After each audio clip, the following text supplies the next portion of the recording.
What is going on, Panther Lair? We are talking about the Pittsburgh Panthers road loss to the Boston College Eagles, 65-62, this past Wednesday night. Now, if you watch this game, then you know that this was a rock fight early, got a little bit more exciting in the second half, but essentially Pitt missed a ton of layups. I think at least 10 layups in the first half. They missed some free throws late, particularly on the front end of 1-and-1s. Ultimately did them in. So not the easiest thing to clip, though. Missed layups aren't always the product of, bad offense or bad sets, things of that nature. And of course, missed free throws, really hard to give a lot of film analysis there. So instead, as you guys know, if you've been listening or reading my content for a while, one, I do appreciate that, but I like to build on things that I'm talking about. I think it's easy to take a look at film sometimes, just say, hey, this is what I see, and then be done with it. But if you guys have been here for a while, you know that I tend to try to identify things that occur before they become trends, or I try to get out ahead of some things, go back to some things, and so this would be one of them. So if you read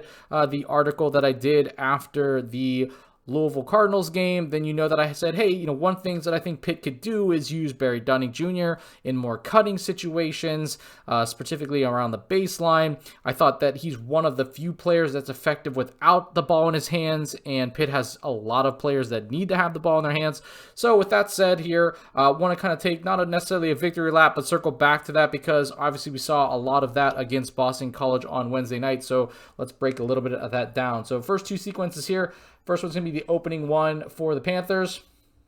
Now, we've seen a lot of this, right? Seen a lot of early in a possession. Cam Corn is going to get the ball above the circle. There's going to be either a 5-out look here. Sometimes there's like a zoom alignment where he could choose either side to initiate that from. But instead of being that, this time what's going to happen here, instead of just using two zoom screens and Corn taking some dribbles here to kind of give a DHO to Dunning Jr., instead what's going to happen is that Miner is going to set a screen here. He's going to kind of change angle, set a screen, and then Dunning Jr. is going to cut through the middle of the paint here. And so what we have seen Corin do is make some of these passes. So the reality is this could lead to a dunk, right? This is just sending Dunning Jr. in a path that he can make a scoring cut, and have an opportunity to get an easy basket here. You're involving one of the guards in screen settings. I do like flipping the angle of the screen here as well. So, there's some good things here that could come of this. Of course, in this possession, that doesn't quite work out. Pitt's offense kind of gets down to a high ball screen as usual,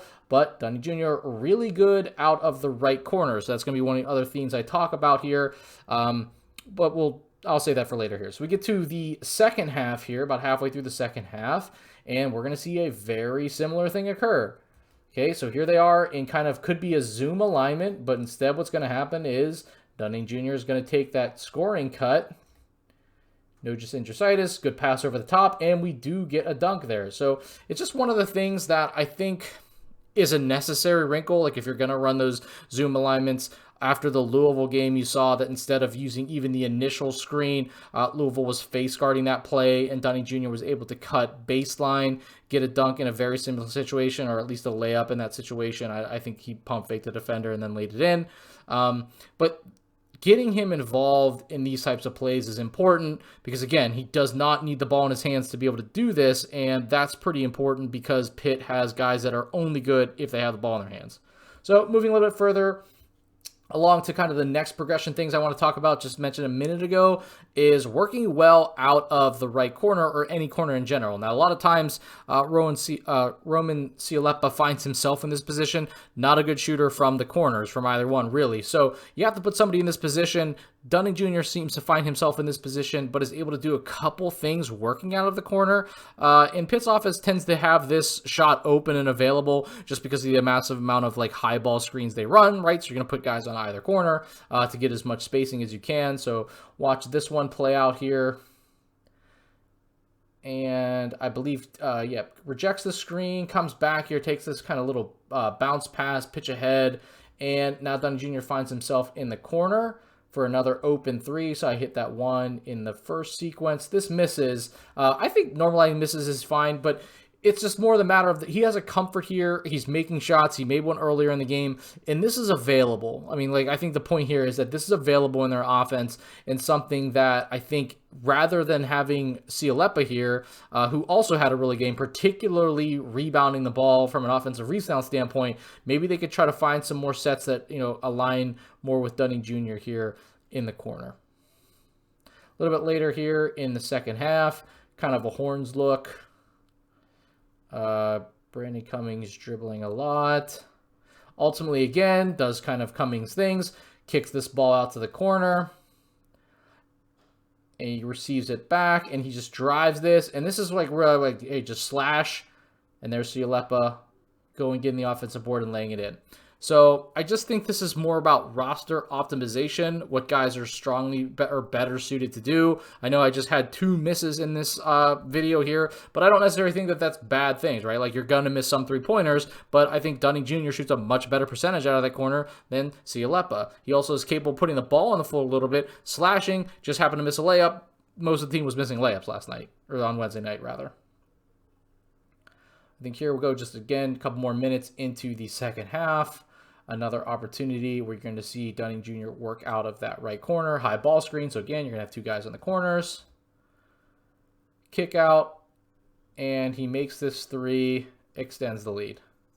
Here we go. Sideline out of bounds play. This one's important because I do not think you see a lot of design plays at the first action. So pretty much the action that this is drawn up for usually generates a good look or even a look.